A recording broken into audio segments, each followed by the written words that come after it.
Hey, Phantomaniacs, welcome to the newest unboxing here on the Needless Things YouTube channel.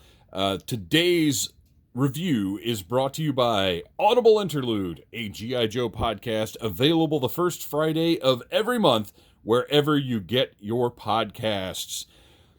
So, as a lifelong G.I. Joe fan, I never imagined I would be this excited by a figure of Grunt. But here we are. I really dig this new tooling, which we're going to take a look at in a minute. I am into this retro line now in a way that I was not before. And I found 3 full pegs. I would guess at least 30 figures in several different Walmarts the other day when I was out toy hunting. And of course, among them were Grunt, a Cobra Officer, Stalker, and a Cobra Trooper. Plentiful in a way that I've not seen in a while. So I picked up Grunt and the Officer, and then I decided, you know what?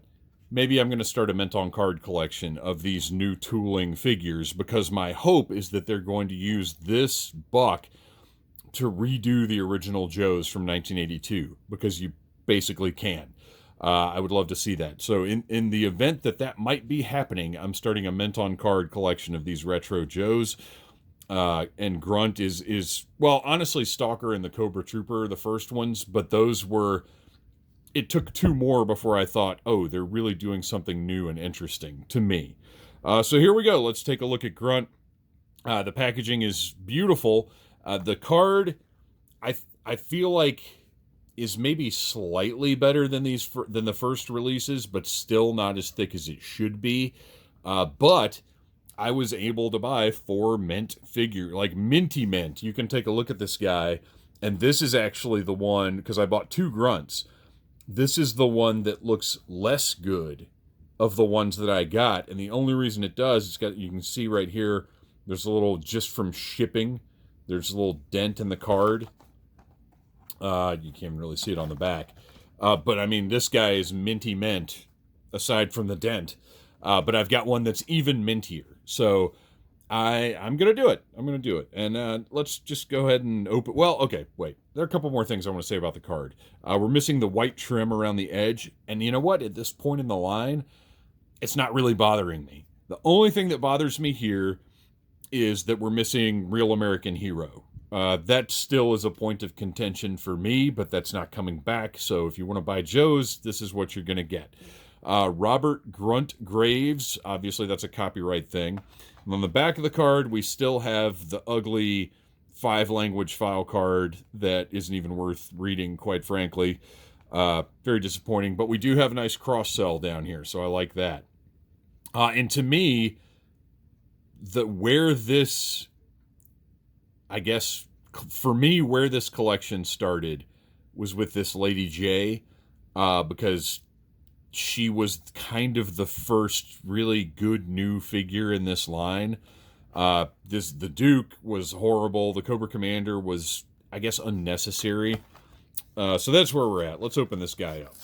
I could babble about Joe all day long, and if you'd like to hear that, please check out Audible Interlude, a G.I. Joe podcast. Myself and Christian and Noel, all lifelong G.I. Joe fans, talk about new Joe stuff. Different topics, first Friday of every month. Got a pretty good gear loadout here. I am definitely anticipating some. I'm going to just use my trusty 1964 box cutter to slice this tape rather than try and fool around with it. I'm definitely a little concerned about potential rubberiness of the weapons. But, what are you going to do, I guess, is all you can really say. You either want these and can accept their limitations, or you just decide that you're going to collect something else. I mean, that's kind of what it comes down to, right? Of course, we've got the battle stand, not a foot stand, as some would have you believe. Matter of fact, we'll just look at that first. Great battle stand, 2 pegs, says Grunt. Perfect. That's all you need. Grunt himself has some really luscious lips going on. I like this portrait It looks, I could stand for the hair to be a little darker brown, but also it doesn't matter at all. But this tooling, this new body is really what's got me the most interested. Because it really is, like, if you can see the sweater detail, the painted detail of the pockets, I just like the proportions of this figure. You know what I hate? What the heck? Is that really necessary? We couldn't find a better place for that than right on the front of his thigh? That's horrible. Horrible, Hasbro.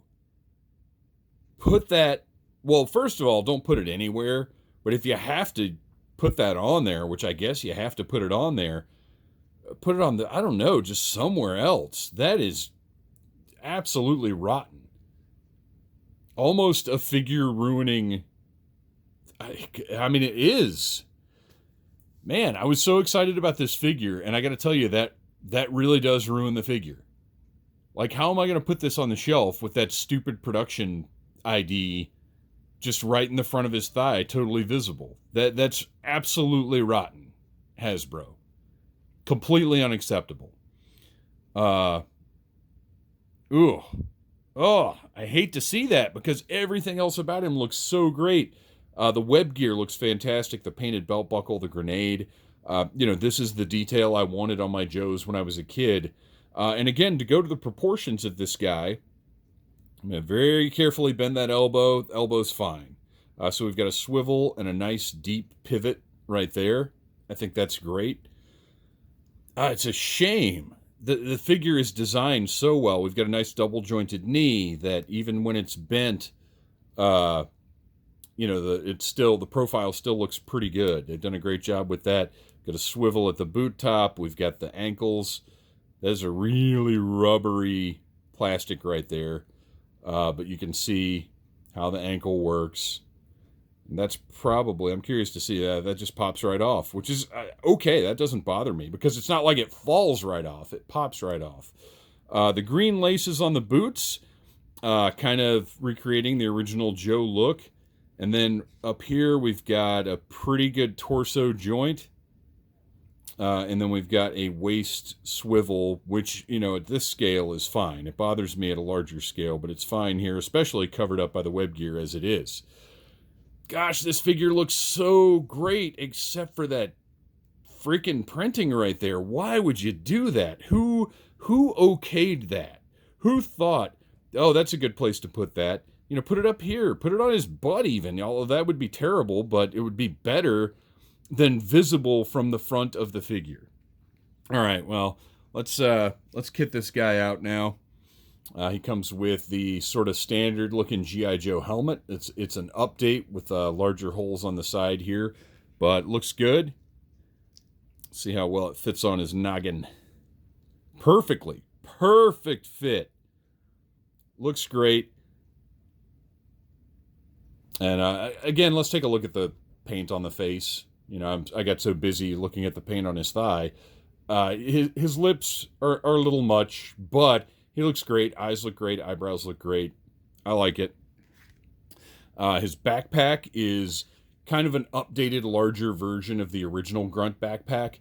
And I'm good with that because, like, that original Grunt backpack is so teeny tiny, it's almost a little silly. And this one seems a little more reasonable. And look, plugs in there really nicely. Like, that's not loose at all. That's in there. Lines up with the web gear. Looks really good. He has got a pistol it's a little rubbery, but it's not like floppy rubbery. It's fine. And that's going to fit in that hand just fine, I'm sure. Yep, and that finger goes right through the trigger guard. Perfect. And then slides right into your holster. He has got a knife with a nice green handle. Slides right up in there. And then finally, kind of one of his signature pieces, he's got the M16. And again, it's rubbery, but it's not floppy rubbery. Like, it's holding its shape. So I don't care. Like, it looks good. The sculpted detail is fantastic. The weapon looks great. I can't complain about that. Sure, it would be nice if the material was a little more rigid, but at the same time, like, he can hold it well, the sculpted detail looks good, and it looks nice. So what are you going to do? I like it. All right, so let's get those, let's get that battle stand on those feet and take a look. Grunt is, like, he would be, for me, he would be a 10 out of 10 if it wasn't for that thigh printing. That is absolutely inexcusable. Otherwise, this guy looks great. Please like, subscribe, share, tell your friends about Needless Things, check out Audible Interlude, and yo, Joe! Smash that like button if you like Needless Things.